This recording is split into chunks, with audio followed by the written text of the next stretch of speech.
మీ తాకట్టు బంగారం కష్టాలకి good bye చెప్పండి. వెంటనే ఎన్ గోల్డ్ కి కాల్ చేయండి. ప్రధానమంత్రి నరేంద్ర మోదీకి సంబంధించి ఆర్టిఫిషియల్ ఇంటెలిజెన్స్ మార్ఫింగ్ వీడియోల వ్యవహారంలో కీలక మలుపు చోటు చేసుకుంది. Meta India chief Arun Srinivas పైన కేసు నమోదైంది.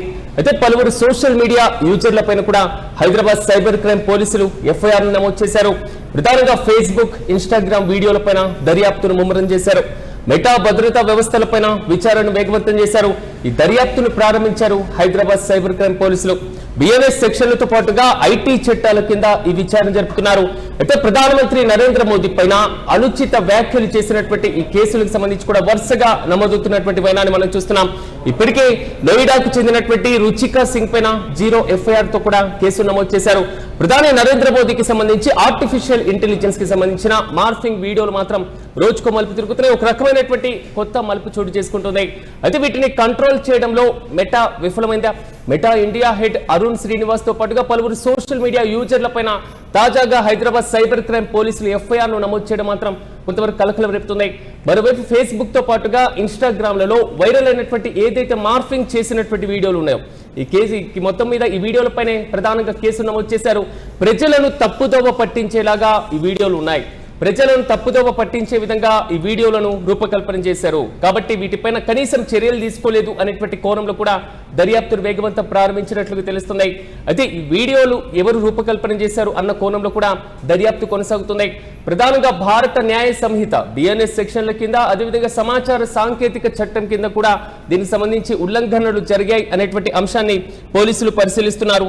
అయితే ఐటీ చట్టాలను, బిఎన్ఎస్ సెక్షన్లకు సంబంధించినటువంటి లోపాలను అంటే ఈ మొత్తం అంశాలను బేరీజు వేసుకున్న తర్వాత ఈ వీడియోల రూపకల్పనకు సంబంధించి ఎలాంటి ప్రాతిపదికన రూపకల్పన చేశారు, సో చేసినటువంటి వ్యక్తులు ఎవరు, దీన్ని ప్రచురించినటువంటి వ్యక్తులు ఎవరు, దాంట్లో మెటా ఎందుకు నియంత్రించలేకపోయింది అనేటువంటి కోణంలో కూడా దర్యాప్తు వేగవంతం చేశారు.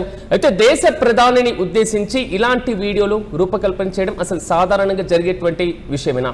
ఆర్టిఫిషియల్ ఇంటెలిజెన్స్ ఈ మధ్య కాలంలో దేశంలో టెక్నాలజీలోకి చొచ్చుకొచ్చినటువంటి వైనాన్ని మనం చూస్తున్నాం. అసలు ఎలాంటి ప్రమాణాలు పాటిస్తున్నారు, ఏది రియల్ వీడియో, ఏది ఫేక్ వీడియో, ఎవరు రూపకల్పన చేసింది అనేటువంటి ఏ ఇష్యూ కూడా తెలియడం లేదు. నిజంగా భారత ప్రధానమంత్రి ఏదైనా కీలకమైనటువంటి ప్రకటన చేశారేమో అనేటువంటి ఆందోళన ప్రజల్లో కలుగుతుంది ఇలాంటి వీడియోలు చూసిన తర్వాత. మరి ఇలాంటి సందర్భంలో మెటా యొక్క భారతదేశానికి సంబంధించినటువంటి హెడ్ అరుణ్ శ్రీనివాస్ తో పాటుగా పలువురు పైన ఎఫ్ఐఆర్ నమోదు చేశారు. అయితే భారత న్యాయ సంహిత చట్టాలకు లోబడి, ఐటీ చట్టాలకు లోబడి ఇది ఉల్లంఘన జరిగింది, సో ఆ చట్టాలకు లోబడి ఇవి పనిచేయలేదు అనేటువంటి కోణంలో కూడా దర్యాప్తును ముమ్మరంగా చేసినట్లు తెలుస్తున్నాయి. అయితే భారతీయ జనతా పార్టీ ప్రతినిధులు, అదేవిధంగా బీజేపీ మద్దతుదారులు హైదరాబాద్ సైబర్ క్రైమ్ పోలీసులకు ఫిర్యాదు చేయడం, సైబర్ క్రైమ్ పోలీసులు కూడా ప్రాథమిక ఆధారాలను సేకరించడం, సో ఇదే దర్యాప్తును కూడా వేగవంతం చేసినటువంటి వైనాన్ని మనం చూస్తున్నాం.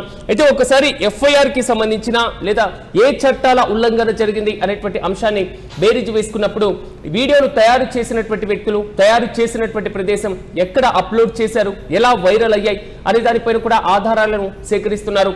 ఇలాంటి కంటెంట్ ను అడ్డుకోవడంలో మెటా భద్రతా వ్యవస్థలు ఎంతవరకు పనిచేశాయి అనేటువంటి అంశంపైన కూడా పోలీసులు విచారిస్తున్నారు. సాధారణంగా ఒక వీడియో మార్కెట్లోకి వచ్చిందంటే, సోషల్ మీడియాలోకి వచ్చిందంటే చాలా మంది దానిపైన విపరీతమైనటువంటి ట్రోలింగ్స్ మొదలు పెట్టడం, షేర్ చేయడం, వారి యొక్క కామెంట్ను తెలియజేయడం, ఆ అంశానికి సంబంధించి వేరే వాళ్ళకి, ఇతరులకి కనీసం షేర్ చేసేటువంటి విధానాలు అవలంబిస్తూ ఉంటారు.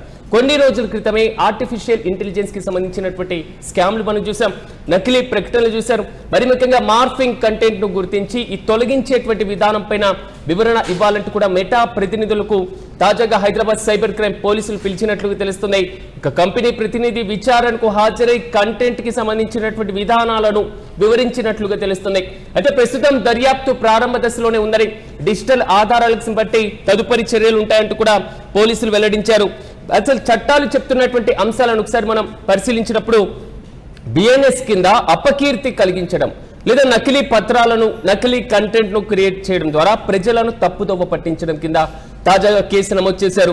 సమాజంలో శాంతి భద్రతలకు సంబంధించినటువంటి విఘాతం కలిగించేటువంటి సెక్షన్లను కూడా నమోదు చేసినట్లుగా తెలుస్తున్నాయి. ఇక ఐటీ యాక్ట్ లో ఉన్నటువంటి ప్రధానంగా సెక్షన్ 66C, దీని ప్రకారం సెక్షన్ 66D అంటే ఈ సిడి సెక్షన్ క్లాజులకు సంబంధించినటువంటి అంశంలో కూడా కంప్యూటర్ ను ఉపయోగించి ఈ విధంగా మార్ఫింగ్ కు పాల్పడ్డం. సో డిజిటల్ కంటెంట్ మార్ఫింగ్ కి సంబంధించిన నిబంధనల కింద కూడా కేసు నమోదు చేయడం జరిగింది. అయితే మెటా పాత్ర ఏ విధంగా ఉంది, భద్రతా వ్యవస్థలు ఎంతవరకు మెటాలో కీలకంగా పనిచేస్తున్నాయి అనేటువంటి ప్రశ్న కూడా తలెత్తుతుంది.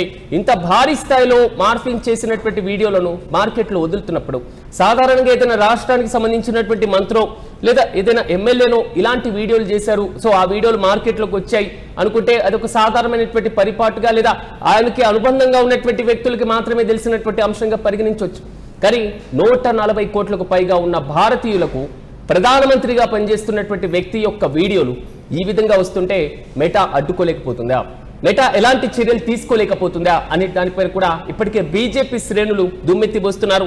వీరిపైన పూర్తి స్థాయిలో చర్యలు తీసుకోవాలి. ఏదైతే కంటెంట్ కి సంబంధించినటువంటి అంశాలపైన నియంత్రణ కలిగి లేకపోతే, సో ఆ నియంత్రణ కనీసం పాటించలేకపోతే ఇలాంటి భద్రతా వ్యవస్థల లోపంతో నడిచేటువంటి మెటా లాంటి సంస్థలతో ఖచ్చితంగా హానే ఉంటుంది అనేది మాత్రం బీజేపీ శ్రేణులు చేస్తున్నటువంటి అభిప్రాయం. అయితే ఆధారాలను బట్టి తదుపరి చర్యలు ఉంటాయంటూ కూడా పోలీసులు తెలుపుతున్నటువంటి వైనాన్ని మనం చూస్తున్నాం. మరోవైపు ఢిల్లీలోని జంతర్ మంతర్ నిరసన దీక్షలు జరిగినటువంటి సందర్భంగా భారీ స్థాయిలో జరిగినటువంటి ఆందోళన కార్యక్రమాల్లో ప్రధానమంత్రి మోదీ పైన అనుచిత వ్యాఖ్యలు చేసినటువంటి పలువురు పైన కూడా ఓవైపు కేసు నమోదవుతున్నాయి. ఇప్పటికే నోయిడాకు సంబంధించినటువంటి రుచికా సింగ్ పైన 0 FIR ను కూడా నమోదు చేశారు. శాంతి భద్రతలకు భంగం కలిగిస్తున్నారు, విద్వేషాలు రెచ్చగొడుతున్నారు అనేటువంటి వ్యాఖ్యల అంశాలపైన కూడా బిఎన్ఎస్ లోని పలు సెక్షన్ల కింద కేసు నమోదు చేయడం జరిగింది. చూడాలి తాజాగా ఈ కేసు నమోదు పైన మెటా ఏ విధంగా స్పందించబోతుంది, మెటా ఎలాంటి వివరణ ఇచ్చేటువంటి అవకాశాలు కనబడుతున్నాయి. నిజంగా దేశాధినేతల దగ్గర నుంచి లేదా దేశంలో అత్యున్నతమైనటువంటి కీలక పదవుల దగ్గర నుంచి, అంటే ప్రధానంగా రాష్ట్రపతి, ఉపరాష్ట్రపతి, భారత ప్రధానమంత్రి లేదా రాష్ట్రానికి సంబంధించినటువంటి ముఖ్యమంత్రి, గవర్నర్ల దగ్గర నుంచి వచ్చే కీలక ప్రకటనలపైన ప్రజలు ఆతృతగా వెయిట్ చేస్తూ ఉంటారు, ఆలోచిస్తారు, వారు చెప్పిన దాన్ని వింటూ ఉంటారు. సామాజిక విశ్లేషకులు కూడా వీటిని అనుసరించేటువంటి వైనం, వినేటువంటి వైనం, నిజంగా ఇలాంటి ప్రకటన వచ్చిందా అనేటువంటి ఒక రకమైనటువంటి కీలక అంశాన్ని కూడా పరిగణలోకి తీసుకుంటూ ఉంటారు. మరి ఇలాంటి సందర్భంలో మెటా దీన్ని కంట్రోల్ చేయలేకపోవడానికి కారణం ఏంటి?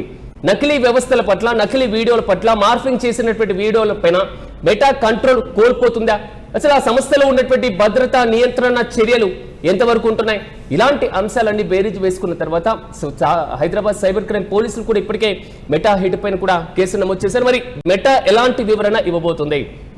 వెంటనే ఈ కంటెంట్ ను ఉపయోగించినటువంటి వారిని గుర్తించేటువంటి అవకాశంతో పాటుగా ఉపయోగించినటువంటి ప్రదేశం, అప్లోడ్ చేసినటువంటి వ్యక్తులు, వీరందరికీ సంబంధించినటువంటి దానిపైన కేసును ముమ్మరంగా చేసేటువంటి అవకాశాలు అయితే చాలా స్పష్టంగా కనబడుతున్నాయి.